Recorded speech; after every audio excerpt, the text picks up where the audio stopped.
안녕하세요. 부자멘토 이지훈입니다.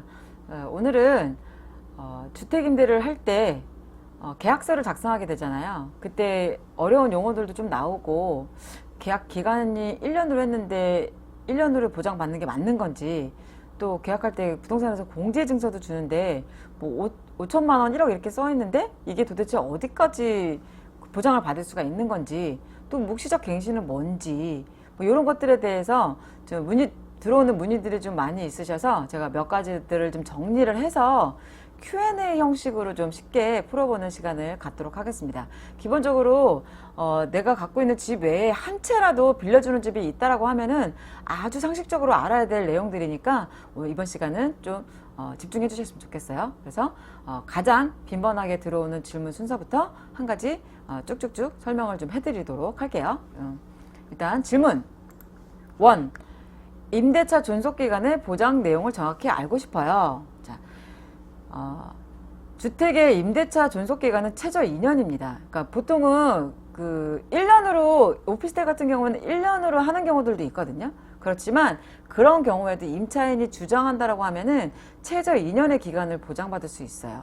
그리고 1년을 계약을 해도 임차인이 2년을 원하면은 2년을 보장을 해주지만, 임차인이 계약기간이 1년이라 그러면 그건 또 임차인 맘이야.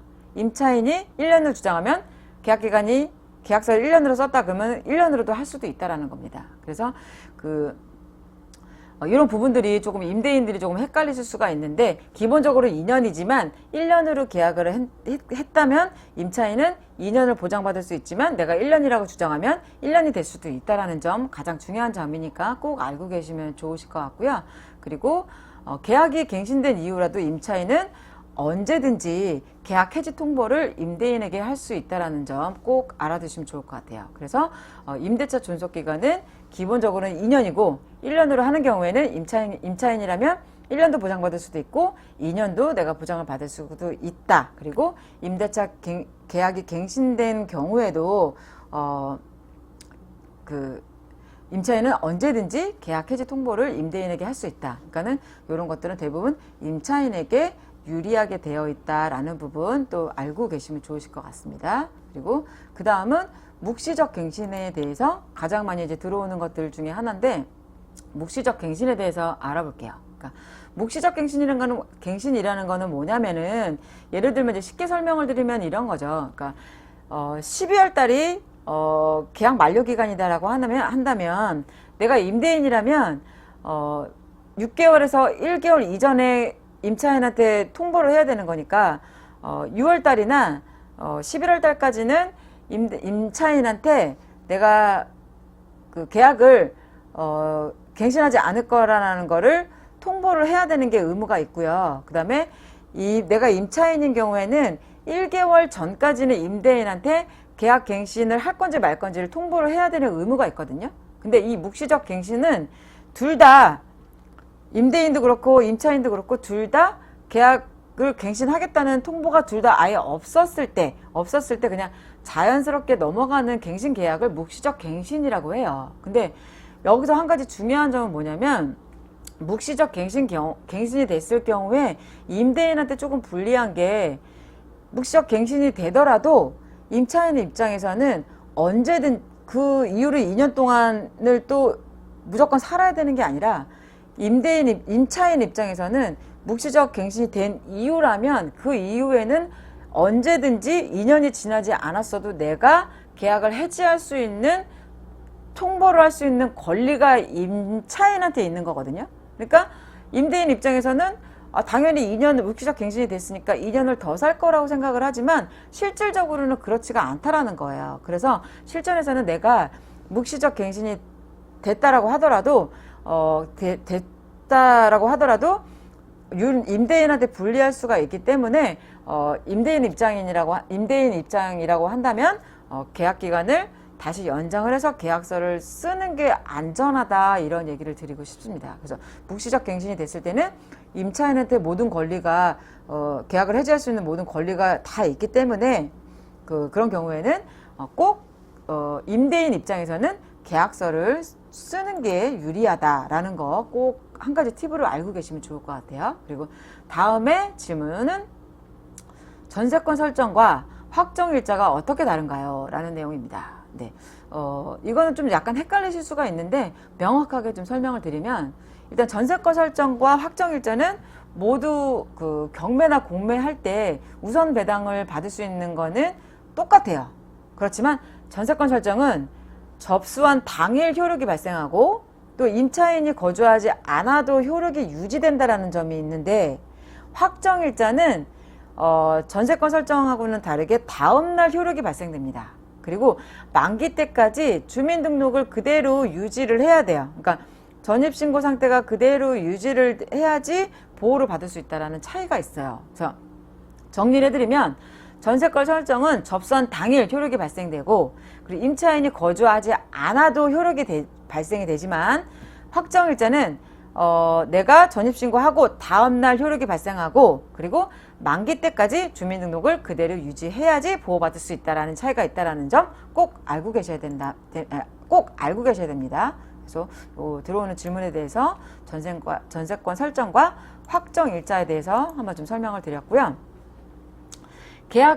다음 질문은 계약해지 시 월세 정산은 어떻게 하나요? 라는 질문이에요. 그래서 요것도 이제 답변을 드리면, 일반적으로 월세는 일수에 따라서 계산해서 지급이 되거든요. 그렇지만 이제 일부에 뭐 강남에 어떤 굉장히 인기가 많은 오피스텔이나 이런 경우에는 뭐 15일 이하, 뭐 기간은 뭐 반달치로 한다거나 뭐 15일 이상은 한 달분으로 계산하는 경우들이 간혹은 있는데, 사실은 이거는 과거에 많이 이렇게 성행이 됐었지만 지금은 사실 이거는 먹히는 방법은 아니고요. 옛날에 집이 부족하거나 그럴 때는 사실 이렇게 해서 임대하시는 분들도 꽤 있었거든요. 그렇지만 지금 이렇게 하시는 분은 거의 없고, 월세를 정산할 때는 내가 예를 들어서 뭐 한 달에 뭐 90만 원을 낸다 그러면은 하루당 3만 원의 월세를 지급하고 있는 거잖아요. 그래서 이 계약 날짜하고 약간 안 맞게 이사를 가게 되는 경우에는 계약을 만료될 때 월세 정산은 그냥 일수에 따라서 n분의 1해서 지급하면 된다. 이렇게 알고 계시면 될 것 같습니다. 그래서 계약 해지 시, 계약 만료 시 월세 정산은 어떻게 하나요에 대한 답변을 좀 드려봤고요. 그 다음에 계약 만료 시점에 임차인에게 계약금을 선지금을 해야 하나요? 이런 내용이에요. 그러니까 이것도 통상적으로는 임대인이 임차인한테 지급을 해주긴 하지만, 실제로는요, 민법으로 따져보게 되면은 주택 반환하고 임대인의 보증금 반환을 동시에 이행하도록 되어 있거든요. 그러니까 내가 임대인인데 집을 내놨어요. 그러면은 주택을 내가 돌려받아야지 보증금도 한꺼번에 내준다. 민법에는 이렇게 원래 규정이 되어 있어요. 그래서 원래는 임대인이 미리 계약금을 임차인한테 주지 않아도 되는 거거든요. 근데 어떤 경우는 임차인 경우는 잘 모르고 무조건 당연히 줘야 돼 이렇게 얘기하시는 분들도 간혹은 있어요. 물론 도의적인 차원에서 드리긴 하지만, 그렇게 얘기하는 임차인이라고 한다면 원래는 민법에는 주택을 내가 받았을 때 보증금을 돌려주는 게 맞습니다. 그렇지만 임대인 입장에서 계약금을 주는 거는 임차인도 다른 집을 얻어야 되니 도의적인 차원에서 주는 거라고 미리 얘기를 해주시는 게 좋을 것 같아요. 왜냐면 그게 임차인분들은 그게 본인의 당연한 권리라고 생각하시는 분들도 간혹 있거든요. 그래서 왜 안 주냐 하면서 이렇게 큰 소리 치시는 분들도 있는데, 그런 경우에는 이런 얘기를 해주면 조금 이제 분쟁을 약간 소지를 약간 낮출 수가 있으니까, 그렇다고 너무 법적으로 따지라는 이야기는 아니에요. 근데 그걸 너무 강요하시는 분들이 있는 경우에는 얘기를 해드리고, 그런 경우에는 집이 나가서 계약금이 들어오면은 드릴 거니까, 또 법에도 이런 식으로 정해져 있다. 임차인의 권리는 아니다. 그렇지만 도의적인 차원에서 드리는 거다라고 이야기를 해주시는 것도 한 가지 팁입니다. 그래서 미리 이제 계약 해지 통보를 받더라도 10%를 주는 거는 어떻게 보면 도의적인 차원이지 굳이 그렇게 줄 필요는 없지만, 그래도 기존 임차인도 집을 얻어야 되니 선지급을 해주는 것이 임대인의 도의적이고 인간적인 배려다라는 거 좀 설명을 좀 드리고 싶습니다. 그래서 자, 다음 질문은요, 가계약금 입금 이후에 계약이 파괴되면 가계약금은 어떻게 되나요? 라는 질문입니다. 그러니까 우리가 이제 계약서를 쓰게 되다 보면 계약서를 쓰고 정식으로 10% 계약금을 입금하는 계약도 있지만 그거는 정식 계약이고요. 근데 가계약금 정식 계약을 하기 전에 미리 이제 찜하기 위해서 가계약금을 거는 경우들이 있거든요. 뭐 100만 원, 200만 원 이렇게 몇백만 원 이렇게 거는 경우들이 있는데 그런 경우에는 그 이후로 또 계약이 또 파기되는 경우들도 간혹 있거든요. 그런 경우에는 어떻게 해야 되는지에 대한 질문들이 되게 많아서 요거를 한번 답변을 드리도록 할게요. 실제로 민법에는 가계약금이라는 용어가 아예 없습니다. 그래서 가계약금을 걸었다는 거는 계약금의 일부를 그냥 지불했다라고 보는 거예요. 그래서 단순 변심으로 계약을 파기하고 가계약금을 반환 요청을 하더라도 이를 돌려줄 의무는 없는 거예요. 그러니까 일반적으로 가계약금을 걸은 거는 계약금을 걸은 것과 마찬가지다 이렇게 보시면 될 것 같아요. 그래서 가계약금을 걸은 나는 가계약금을 걸었고 받은 사람이야. 근데 나의 변심이라 그러면은 가계약금을 못 돌려받는다 이렇게 보시면 될 것 같고요. 만약에 그 받은 사람의 변심이야. 그런 경우에는 배액비상까지는 아니고 가계약금을 돌려받을 수는 있다 이렇게 보시면 될 것 같아요. 실전에서는. 왜냐면 뭐 배액비상에 대한 어떤 이 문구를 작성을 한다거나 아니면 뭐 계약서를 작성을 한 건 아니기 때문에 내가 가계약금을 걸었는데 나의 변심이다 그러면 그 돈은 못 돌려받는다라고 보시면 될 것 같고요. 그리고 나는 받은 사람인데 가계약금을 내가 받았어요. 근데 내가 변심을 했다. 그런 경우에는 배액비상까지는 아니고 실전에서는 그 돈은 돌려줘야 된다. 이렇게 보시면 될 것 같습니다. 그래서 가계약금은 일단 입금이 되게 되면은 내가 변심이 됐을 때는 돌려받기는 쉽지 않으니까 그 부분들 꼭 알고 계시면 좋으실 것 같아요. 그리고 다음에 또 많이 들어오는 질문이 중도금을 치르면 계약 파기는 불가한가요? 이 내용이거든요.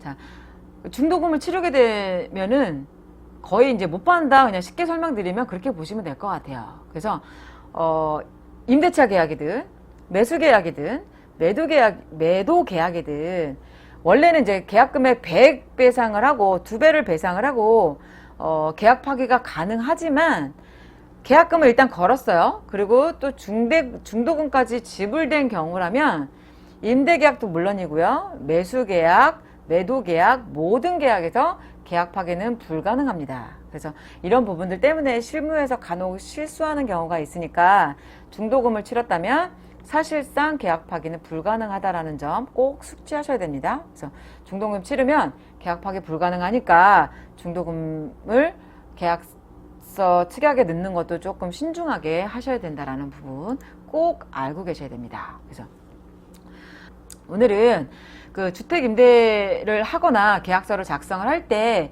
어려운 용어들에 대해서도 조금 공부를 좀 해봤고 꼭 알고 계셔야 되는 뭐 공제증서에 대해서 어디까지 보장을 받을 수가 있고 또 묵시적 갱신이 뭔지 그리고 임대차 존속 기간이 또 어디까지 해당이 되는 건지 1년으로 계약을 하더라도 2년이 보장되는 건지 1년이 보장되는 건지 이런 부분들도 좀 공부를 해봤고 그리고 전세가 설정과 확정일자가 도대체 뭐가 다른지도 공부를 한번 해봤고 그리고 계약을 중간에 해지할 때 월세 정산은 어떻게 하는지도 좀 알아봤고요. 그리고 계약 만료 시점에 임대인이 임차인한테 계약금을 먼저 줘야 되는지 안 줘도 되는 건지 이런 부분들도 좀 공부를 해봤고 그리고 가계약금을 입금됐을 때 계약 파기될 때는 정식 계약이 아니라 가계약금일 때 계약이 파기됐을 때는 어떻게 배상이 되는지 부분들 좀 알아봤고 그리고 자 오늘은 주택임대차 계약을 할 때 꼭 알아야 되는 기본적인 상식과 용어들에 대해서 공부를 해봤고요.